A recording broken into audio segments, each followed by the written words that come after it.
Ukiwa Mkatoliki, simama uwe Mkatoliki kweli. Usikubali kuwa Mkatoliki wa kubabaisha,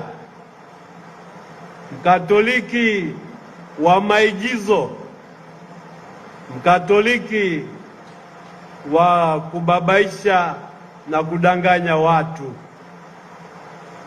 Kuwa Mkatoliki kweli.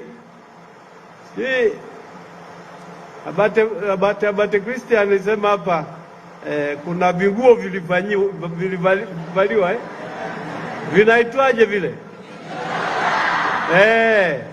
Msio Wakatoliki wa vijora.